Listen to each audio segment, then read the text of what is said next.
Something big is happening in the Philippines, and it's got Elon Musk's name all over it. But don't jump to conclusions. This isn't your typical billionaire power move. There's a deeper, more strategic reason behind Musk's latest investment. And if you care about the Philippines and its future, you'll want to stick around for this. But let's pause for a second and ask the obvious question: why the Philippines? Out of all the places in the world, why would the richest man alive focus his attention here? Why not powerhouse neighbors like Malaysia, Indonesia, or Thailand? Countries with bigger economies and more established tech hubs. Kinda strange, right? It feels like there's more to the story than meets the eye. And there is. I've done the digging, and what I found might just surprise you. This isn't just about business or profits. Musk's move is calculated. It's layered. And before we dive into what's really going on, we need to understand the man behind the mission. Elon Musk, born in Pretoria, South Africa, isn't your average CEO. He's built an empire that spans electric cars, outer space, brain tech, and now social media. From Tesla and SpaceX to Neuralink and the now rebranded Twitter, he's a man obsessed with reshaping the future. In 2022, he bought Twitter and flipped it into X, pushing it toward a bold new vision for free speech and digital innovation. Musk has been called this generation's Steve Jobs, or even Henry Ford. In 2021, he passed Jeff Bezos to become the world's richest man. And as of February 2024, that title still belongs to him, which brings us back to the burning question: why is a man with unlimited resources turning his attention to a small but rising country like the Philippines? What does he see that others are missing? Let's break it down. Back in 2004, Musk bet big on Tesla, joining as an early investor with $6 million. But he didn't just throw money at it. He took over the vision, transforming Tesla from a struggling startup into the most valuable car company in the world. He didn't stop there. Tesla's acquisition of SolarCity pulled him into the renewable energy game, producing solar batteries that can power homes and businesses alike. Times when there are rocky moments, like things are like a little bit of stormy weather. But what I'm here to tell you is that the future is incredibly bright and exciting. So what I'm saying is hang on to your stock. Then came SpaceX. In 2002, Musk dropped $100 million of his own money to launch a space company that would change everything. Reusable rockets, Mars ambitions, and a whole new future for space travel. But if you really want to understand why Musk is eyeing the Philippines, you've got to look at X, formerly Twitter. Founded in 2006, Twitter exploded into a global social media giant. Musk joined the platform in 2009 and became one of its most followed voices. But in 2022, he went from user to owner. In April of that year, Musk quietly bought up 9% of the company's shares. Twitter's board offered him a seat, which he turned down. Then came the shocker. He wanted the whole company. At $54 per share, he made his bid. Twitter pushed back. Musk didn't blink.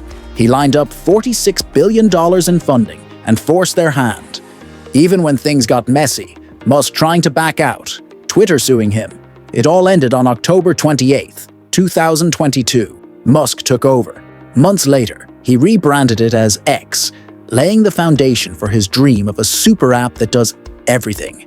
Now here's the twist. What does any of this have to do with the Philippines? If you follow Musk's moves, you'll see a pattern. Every acquisition, every pivot, there's always something deeper beneath the surface. So what's he really after in the Philippines? What's hiding in plain sight? Stay with me, because what I've uncovered might just flip everything you thought you knew about this story. As you follow Elon Musk's wild ride through the world of tech and innovation, you've got to wonder, why all the drama just to buy Twitter? Why not just walk in, drop a bag of cash on the table and say, I want it all? Well, maybe it wasn't just about Twitter. Maybe, just maybe, he's playing the same long game with the Philippines. See, Musk doesn't just invest, he conquers.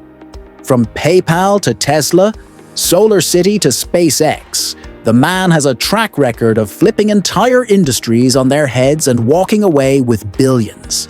But now, here's the million-dollar question. Is he planning to do the same in the Philippines? Is this about innovation or domination? Could Musk be eyeing public infrastructure, planning to turn what belongs to the people into private gold mines? To find out, let's talk about what he's really cooking up in Southeast Asia. You've probably already heard the buzz. SpaceX is setting up shop in the Philippines, aiming to roll out its Starlink satellite internet service. And get this, the Philippines is the first country in the region to get it. Not Malaysia, not Indonesia, not Thailand. The Philippines. That's a big deal. Why? Because this country is made up of over 7,000 islands. Think about that for a second.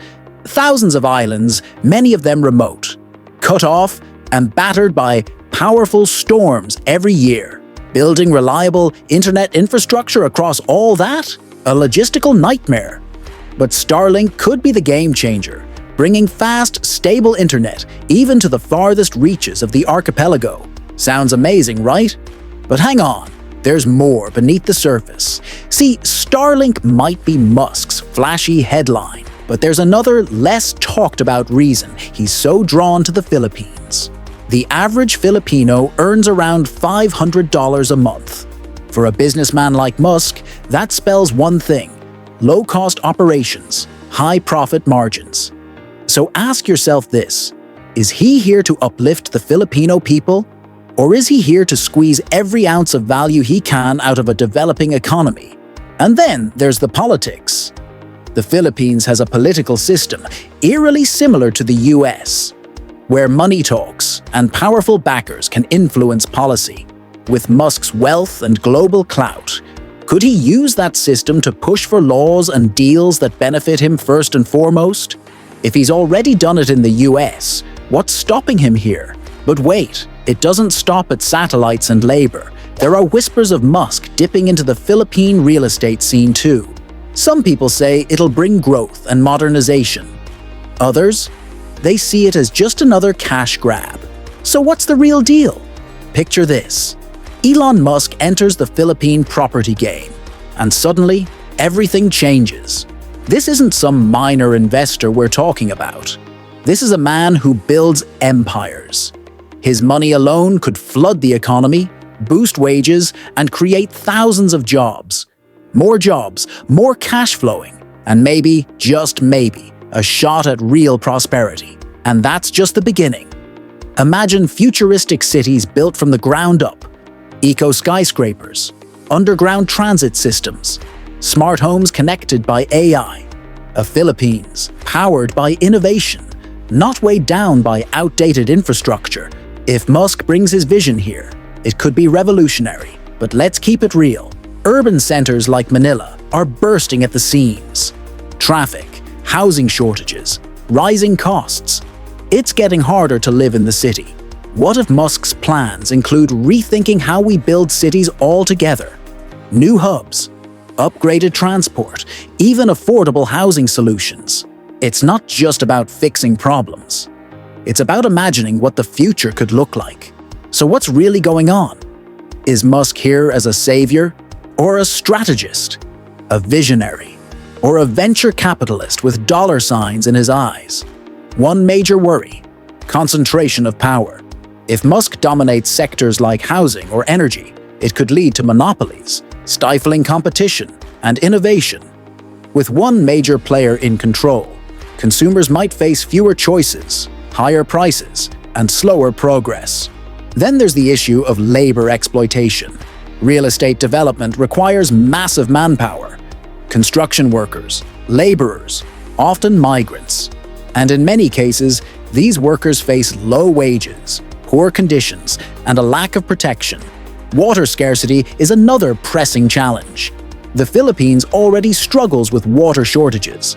Rapid urbanization could push resources to the brink, potentially sparking conflicts with local farmers and communities who rely on those same supplies.